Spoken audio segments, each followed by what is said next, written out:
भैया जी, वायु का आहार क्या है? श्वास लेना ये वायु का आहार है। माने केवल श्वास पर रही, एक अर्थ तो ये है। दूसरा एक अर्थ है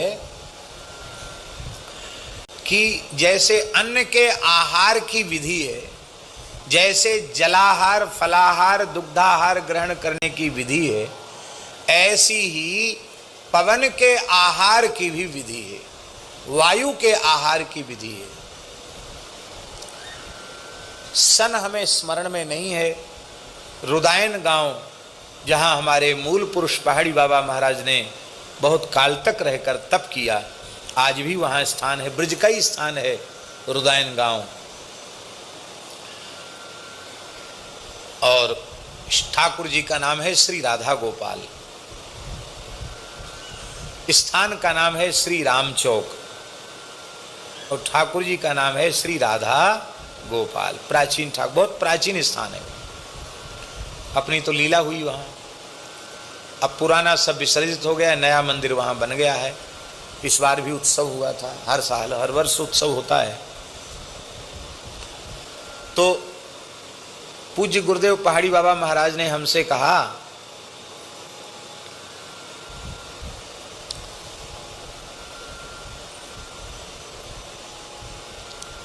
हमको कथा सुना दोगे? ये बात 1995 के पहले की है। तब खाक चौक में हमको उन्होंने अपने स्थान पर नियुक्त नहीं किया था, तब की बात है। 1995 के पहले की बात है, शायद 93 या 94 की बात होगी। हमसे बोले हमको कथा सुना दोगे? हम कि हाँ जरूर, आपकी आज्ञा। बोले रुदायन हमारे पुरखों का स्थान है, ऐसे बोलते थे महाराज जी, हमारे पुरखों का स्थान है, महात्मा भजन करके वहाँ सिद्ध है गए, बड़े बड़े सिद्ध भये वहाँ। हमारी इच्छा है कि तुम वहाँ कथा करो तो वहाँ के जितने सिद्ध हैं सबकी कृपा हो जाएगी।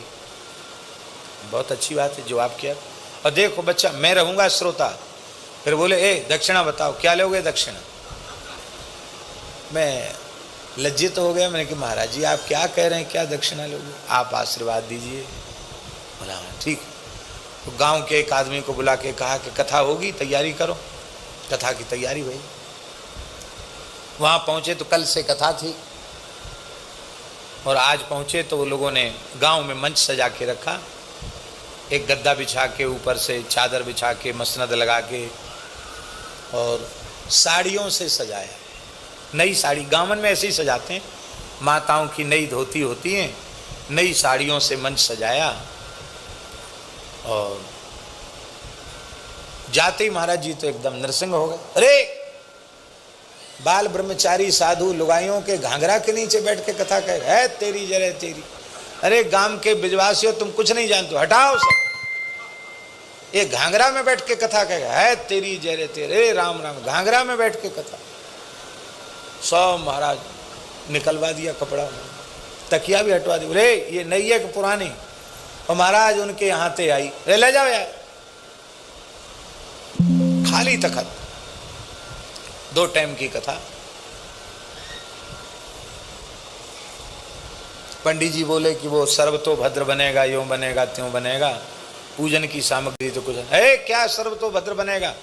राधा गोपाल जी बैठे हैं सब इसी में, एक कलश रख दो, एक नारियल धर दो, और कहो जिसको कथा सुनना हो, देवी देवता नवग्रह सब इसी में आके बैठ जाओ, अलग से कुछ नहीं मिलेगा। हाँ ठाकुर जी को भोग लगेगा, पत्तल आ जाएगी, प्रसाद सब पाओ। हाँ ये सब प्रपंच नहीं, यहाँ साधु कहने वाला है, साधु सुनने वाला है, ये सब नाटक नहीं, सब कुछ नहीं, खाली कलश रख दिया। और महाराज जी की अपनी आसन जिस पे वो विराजते थे, हमें इतनी बड़ी आसन थी, उस आसन को उन्होंने बिछा दिया। बोले देखो ये पवित्र है, इस पर बैठ जाओ। महाराज जी मैं टाट पे बैठ जाऊंगा। नया टाट मंगा के महाराज जी धूना घर में टाट पे बैठ गए। एक लंगोटी ही पहनते थे शरीर पर, वो टाट की बोरी पर बैठ गए। हमने कहा महाराज जी आपकी आसन पर हम, अरे बकबक करते हो, व्यास मनुष्य नहीं होता, व्यास नारायण होता, बैठ जाओ। उनके तो ऐसे ही आदेश होते थे, उनके बिठा दिया। 2 टाइम कथा होती, रात को वही आसन उठकर महाराज जी लगा लेते, उसी पे महाराज जी विश्राम कर जाते।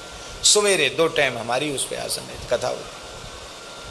8 घंटे रोज कथा होती थी, संगीत तो था ही नहीं, सीधी सीधी कथा। और महाराज जी एकदम एक आसन से भाव समाधि में डूबकर कथा श्रवण करते थे। एक दिन वहां के जिला पुलिस अधीक्षक आ गए, एसपी कहते हैं उनको। तो छोटे गांव में बड़े अधिकारी आ जाएं तो बड़ा मानते हैं उसको। आए, वहीं महाराज जी के पास में बिठा दिया। महाराज जी तो बोले, उठे ही नहीं, ऐसे ही बैठे रहे पूरे समय। उनको जल्दी जाना था। और जब कथा पूरी हुई तो लोगों ने परिचय दिया, महाराज ये एसपी साहब हैं। तो महाराज जी बोले, क्या करें, बाजे बजवावें कि कलश धरवावें? एसपी हैं तो आए, कथा सुन ली, पधारें। हमारे तो विक्षेप हो गया। अरे राम राम, यहीं आके बैठ गया, बता, हमारे विक्षेप हो गया। वहाँ बैठता कथा सुनने, यहाँ बैठ गया। ऐसे बोलते। उनको कोई लाग लपेट नहीं थी कि कोई मंत्री है कि राजा है कि प्रजा है, सब एक जैसे थे उनकी दृष्टि में। वो हंसने लग गया। महाराज जी गलती हो गई, मैं यहाँ बैठ गया, अलग बैठना चाहिए था। केवल आपका दर्शन, आपकी वाणी सुन ली, अब हम जा रहे हैं, हमको तो व्यस्तता थी। महाराज जी ने प्रसाद दिया, विदा। तो ध्रुव चरित्र जब चल रहा था तो उस ध्रुव चरित्र में एक प्रसंग आता है कि श्री ध्रुव जी महाराज ने पहले तो त्रिरात्रांते कपित्थ बदिरासना, 3 दिन 3 रात्रि के बाद कैंथा और बेर के फल खाकर ध्रुव जी ने तप किया। ऐसे 1 महीना व्यतीत हुआ। दूसरे महीने में वो 6 दिन के बाद सूखी पत्ती चबा लेते और यमुना जी का जल पी लेते। और तीसरा महीना आया तो 9 दिन तक कुछ खाते पीते नहीं, 9 दिन के बाद एक बार जल पी लेते। और जब चौथा महीना आया तो 1 बार वायु का आहार, 12 दिन तक कुछ नहीं खाते पीते, और उसके बाद 1 बार वायु का आहार कर लेते, फिर ध्यान में चले जाते। इस तरह से चौथा महीना व्यतीत किया।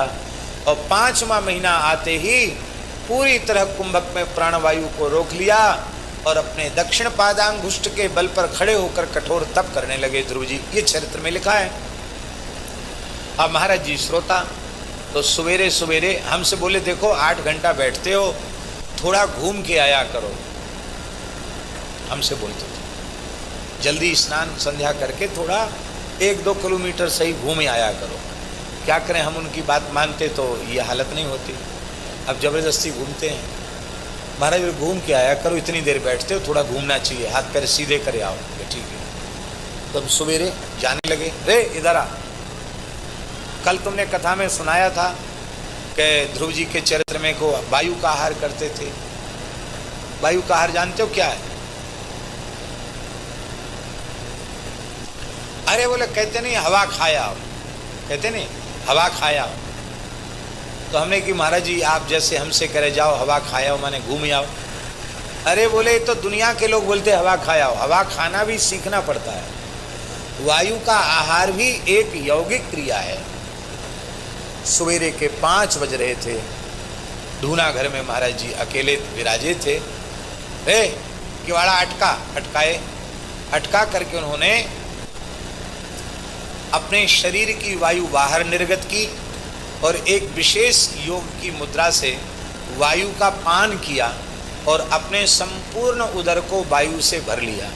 हमसे बोले, पहले छुओ इसको, पेट को। तो एकदम ऐसा कोमल उनका श्रीअंग था, पेट तो इतना कोमल रहता था महाराज जी का, क्या कहना, अद्भुत, बहुत कोमल है। इसके बाद जब उन्होंने क्रिया कर ली, अब स्पर्श करो, एकदम वो तो गुब्बारे जैसे फूल गए पेट।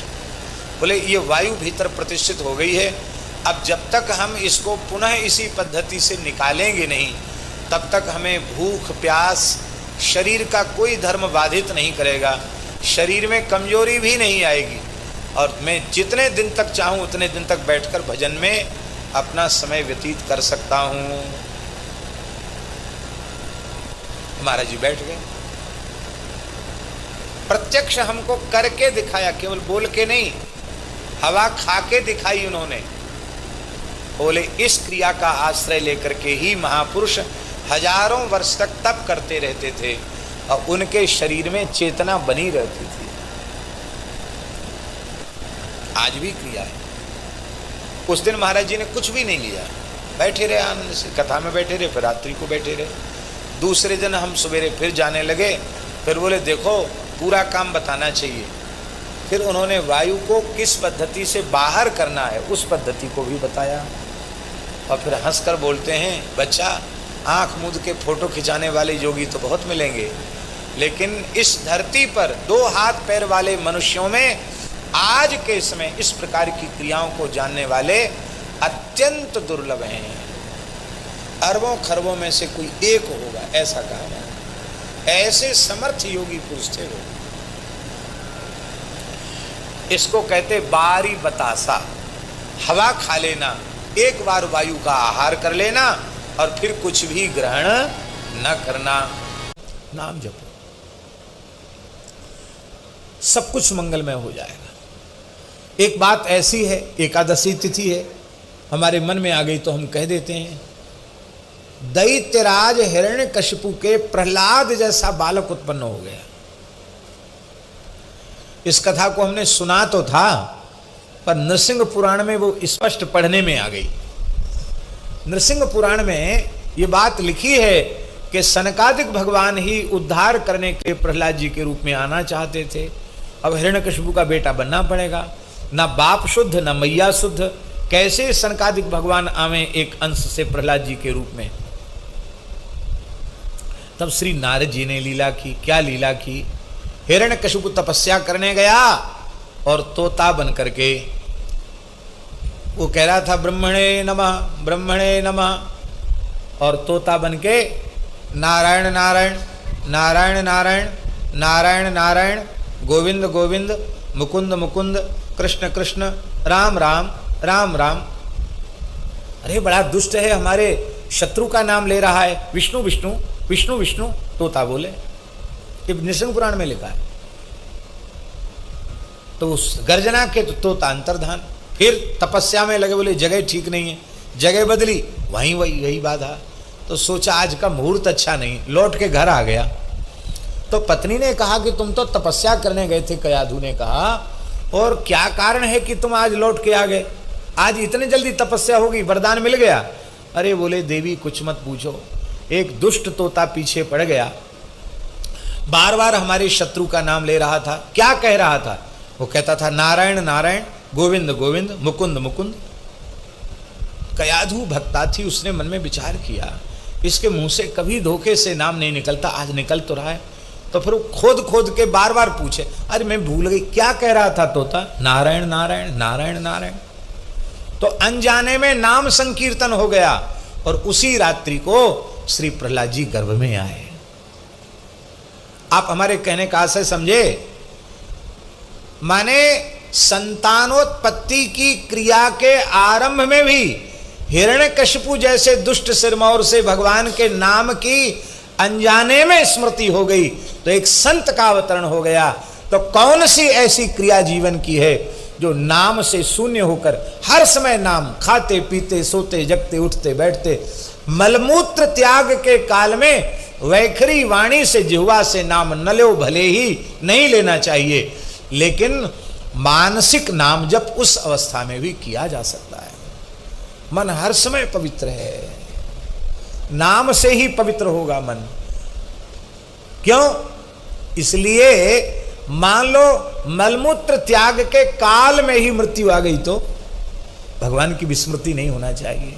हरि स्मृति सर्व विपद विमोक्षणम, निरंतर भगवान की स्मृति। बनी तो बनी है ही है, बिगड़ी भी बन जाएगी। ये गोस्वामी जी कहना चाहते हैं। गोरेदाऊ जी के परम पूज्य महंत श्री वैष्णोदास जी महाराज, उनका शरीर वैश्य कुल का था, संभवतः अग्रवाल परिवार का ही जन्म था उनका। तो उनके प्रवचन में हमने मुख से सुना, बोले राम जी ने ऐसी कृपा की कि हम तो बणिक कुल में जन्म हुआ, तो व्यापार तो हमारे खून में है। लेकिन ऐसी कृपा बोले राम जी ने की कि हमने जो धंधा किया उसमें घाटा हुआ। गले का काम किया, बहुत भारी घाटा हो गया। गला रखा था और सोचते थे महंगा हो जाएगा, बेचेंगे, वो कुछ नहीं मिला उसमें, कर्ज में आ गए। फिर बोले गुड़ का काम किया, उसमें घाटा लग गया, गुड़ के काम में। तेल का काम किया, उसमें घाटा लगा। घी का काम किया, उसमें घाटा लगा। अंत में किसी हमारे सगे संबंधी ने कहा कपड़े का काम अच्छा है, कपड़े का कर लो। वो कपड़े के काम में घाटा लगा। जैसे तैसे उबरने की कोशिश करें और फिर घाटा। बोले बस वैराग्य, विवाह नहीं हुआ था, ये सौभाग्य की बात है, वैराग्य हो गया। अरे बोले जो काम करते घाटे घाटा है। घर में सब कहने लगे अरे पता नहीं कितना भाग्यहीन है, जो काम करता आगे ही लगाता है, कुछ नहीं मिलता। तो बोले बस आकर यहाँ साधुओं में आ गए, संतों की शरण में आ गए। और बोले गुरुजी ने नाम सुना दिया, अब राम राम करने लगे। बोले देखो न तो खेती करते हैं, न गले का काम करते हैं, न बजाजी का काम करते हैं, न सराफे का काम करते हैं, कोई धंधा व्यापार एक फूटी कौड़ी का नहीं करते हैं। लेकिन धन्य है जब से राम नाम लेना शुरू किया है तब से दिन दूना रात चौगुना मुनाफा हो रहा है। हम आपको सत्य कह रहे हैं, हमने उनका दर्शन किया है। उन्होंने अपने काल में जैसी गोरेदाऊ जी में संत सेवा की, ऐसा इतिहास में सुनना कठिन है। न भूतो न भविष्यति, ऐसी संत सेवा की। भारत दिन में 3 भंडारे होते थे। बाल भोग का भंडारा अलग, भगत का, राजभोग का अलग, ब्यारू का अलग। और 10-20-50 साधु उनके साथ रहते थे। हम तो एकादशी परिक्रमा करते हुए पता चल जाता कि महाराज जी हैं तो हम जरूर उनके पास जाते थे। पूज्य श्री मथुरादास जी भक्तमाली जी के यहाँ इस लोभ से कि वहाँ पंचामृत 1 कुल्हड़ देते थे वो, और 1 दोना फल देते थे। तो चलते चलते भूख लग जाती, एकादशी तो रहती, तो वहाँ इस लोभ से जाते। और पूज्य श्री वैष्णवदास जी महाराज के पास जाते तो वो जानते थे महाराज जी के पास रहता है ये बालक, तो वो मुट्ठा भर के ड्राई फ्रूट्स जिसको आजकल कहते हैं, सूखा मेवा, 1 मुट्ठा भर के सूखा मेवा देते थे। आराम से चावते हुए गोरेदाऊ से चबाते चबाते रमण रीति तक आ जाते। बोलो भक्तवत्सल भगवान की। ऐसी साधु सेवा की। तो भैया संसार में जिन्हें आप मुनाफे का काम कहते हैं, वे भी घाटे का सौदा है। क्योंकि जिम प्रति लाभ लोभ अधिकाई, मुनाफा होगा तो लोभ बढ़ेगा, तो लोभ बढ़ना ये घाटा है और संतोष बढ़ना ये मुनाफा है। पर भजन करोगे तो आपके जीवन में परम संतोष आ जाएगा। आपको जो कुछ भगवान ने कृपा करके दिया है उसी में आप प्रसन्न रहेंगे।